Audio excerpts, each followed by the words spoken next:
Tamam dostlar, arkadaşlar bir de bende olmayan bir yani ki bende yoktu ama şimdi olacak bir desen SKS deseni şans otomatından çıkartacağıq. 84 çevirmədən bitlər ki çıxacaq deyir. Gəlin birinci bölüm üzəsi çevirək. Sıfırdan neyse. İlk çevirmə başlasın. Bam.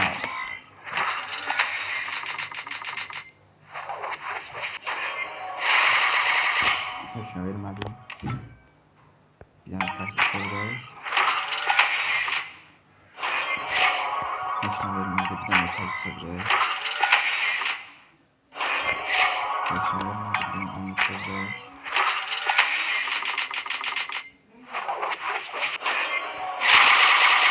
Heç nə vermədi. Bir dənə donlu çevirək.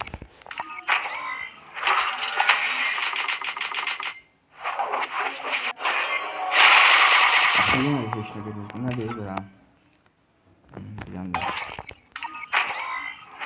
Çok iyi.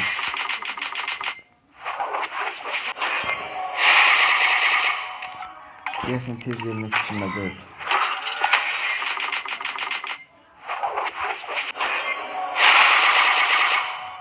Yok hakikaten tez vermek için de değil bu.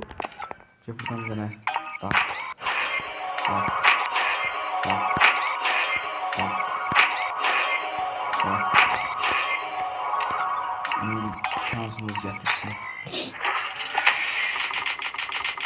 Çıkalım.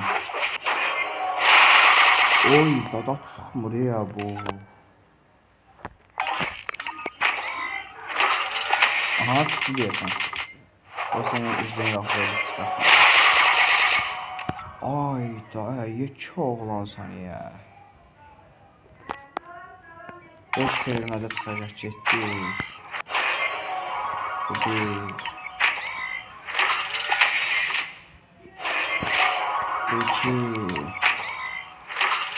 Kada tez tıkmadı da yani tez verilmedi. An içti ki tez verilmedi.